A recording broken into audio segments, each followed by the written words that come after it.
Bon, ben voilà, alors j'ai monté ma rampe de carbu parce que sur celle-ci, il y a deux choses encore à vérifier. Un, les hauteurs.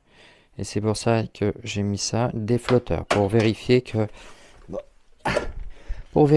les flotteurs soient... Bon, a priori, il n'y a pas de raison, hein. C'est tout à fait correct. Et surtout, vérifier que je n'ai pas de fuite sur cette partie-là. Parce que, en fait, avec le changement de joint et tout le bazar, c'est là que ça peut arriver, les fuites.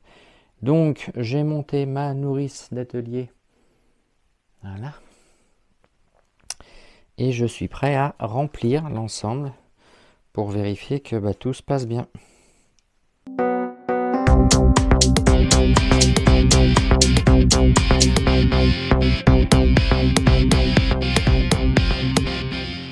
Bon, on voit que ça diminue, hein, que ça remplit forcément du coup les cuves de carbu.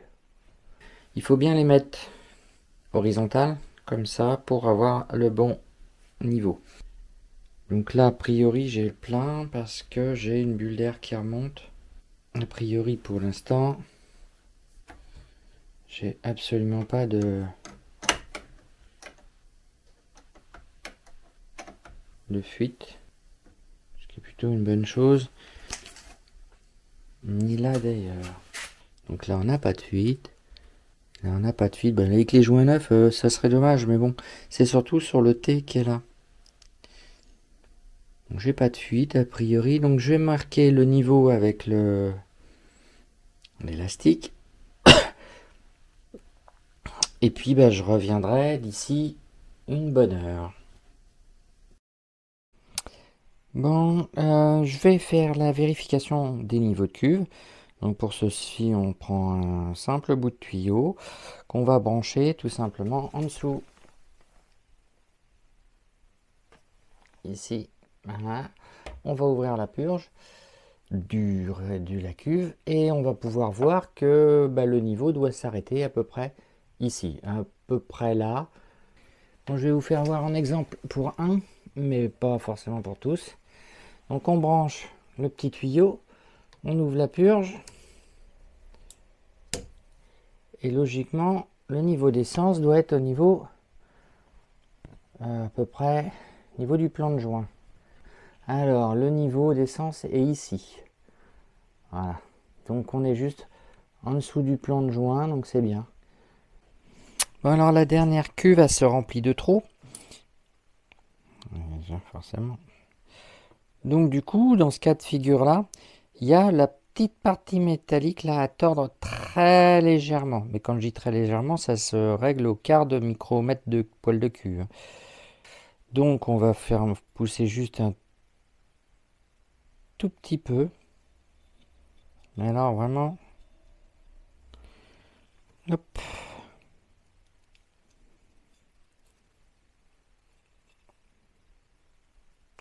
Voilà.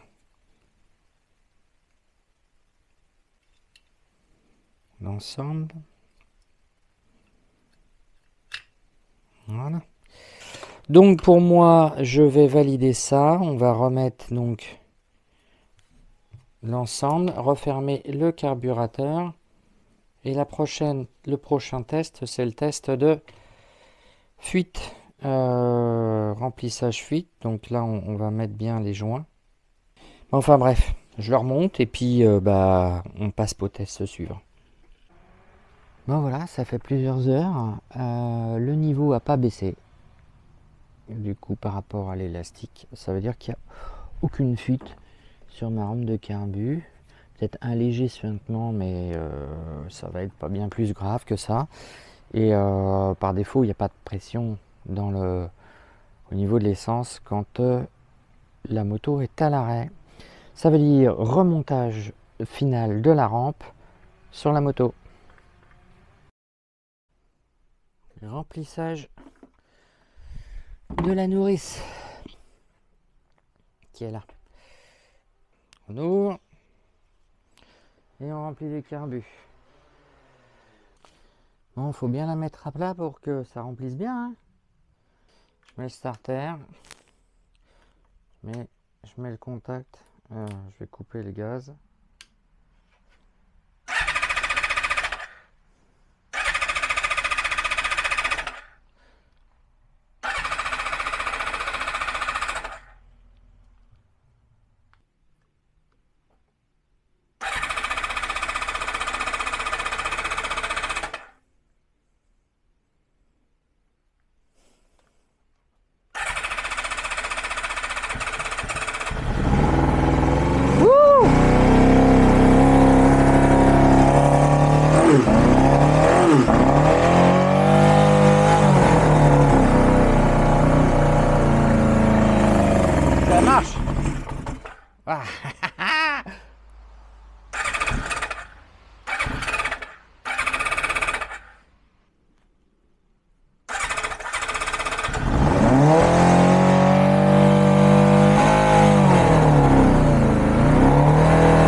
il y a un peu de réglage, je pense, à faire.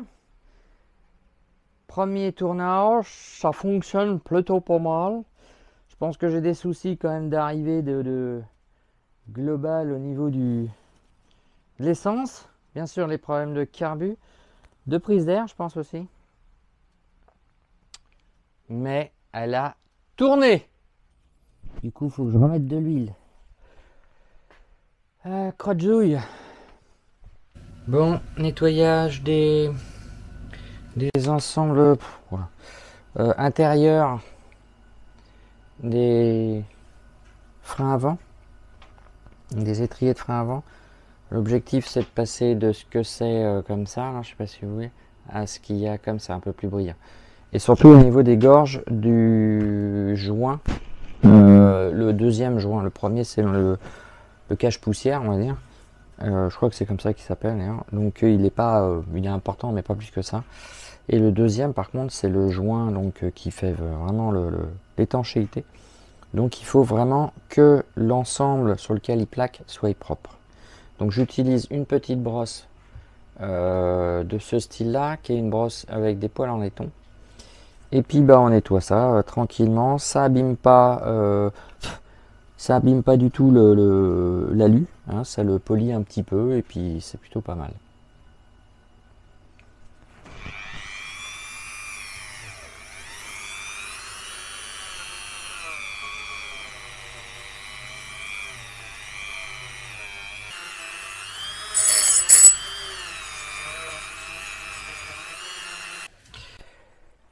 Bon voilà, c'est propre, les gorges sont bien nettoyées, à la brosse ça va bien, je nettoie vite fait le reste, hein. Je veux pas les repeindre parce que je veux les laisser brutes, rustiques, en mode scrambler, donc en mode vraiment rustique.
De plus droit, pouvoir le faire entrer. Voilà.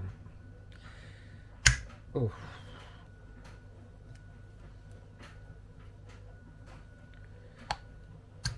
Voilà. Là j'ai pas mis trop, donc c'est bien.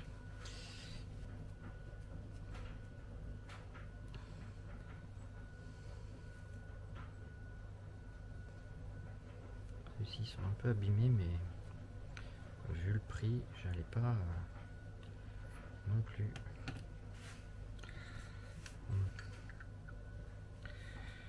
embêter de trop. Donc là, hop, ça rentre.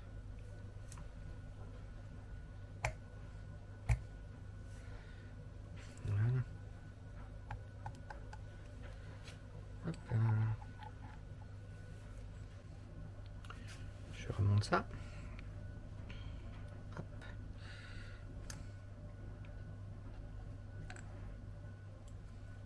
Alors la question c'est, est-ce que je la mets dans le bon côté? Alors pour entraîner celle-là, comme ça, hop, on l'amène. Donc on la met bien au niveau des ressorts. Alors il y a des espèces de pattes et des ressorts de deux côtés, donc on l'emboîte et on la pousse tranquille à fond. Celle-ci c'est un peu plus compliqué parce que en fait il y a un côté qui va bien, donc il faut la mettre comme ça, la descendre, et là on peut la décaler un peu comme ça, voyez. Et donc en fait il faut enfoncer complètement l'ensemble, et c'est là que ça se complique parce que il faut la descendre après. Voilà, pas pousser de l'autre côté, faut que ça se mette bien. Voilà. Donc la purge vers le haut toujours. On l'emmanche au plus propre là. Voilà. Et il n'y aura plus qu'à l'amener au serrage.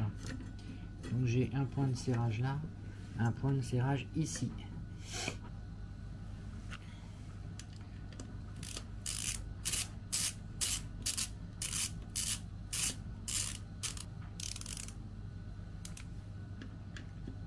Donc une partie est montée, donc là on voit bien que l'étrier il est flottant, hein, et donc la force va se répartir autour.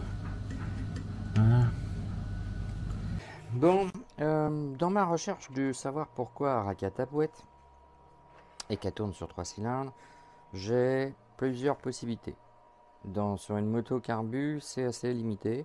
L'arrivée d'essence, l'allumage, l'arrivée d'air. L'arrivée d'air, j'ai pas de problème parce que j'ai pas de filtre pour l'instant. L'allumage, facile à vérifier. J'ai une étincelle, c'est pas violent, mais j'ai une étincelle. Donc c'est pas l'allumage. Dernière solution, l'arrivée d'essence.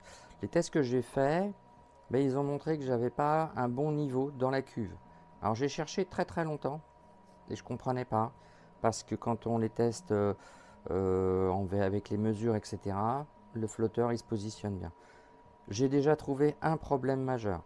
Ma nourrice, ça coulait trop peu. Il n'y avait pas de débit quoi, en fait, c'était trop limité. Donc forcément, la moto étant pas à plat mais penché, le carburateur le plus haut, ben, il avait du mal à se remplir.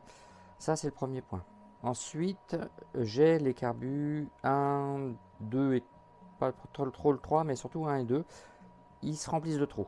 Donc il faut que je les re-règle. Je m'en suis aperçu parce que ils débordaient par les entrées d'air, les mises sous pression en fait de la partie du flotteur, enfin j'y arrivé, de la partie du réservoir là où il y a le flotteur.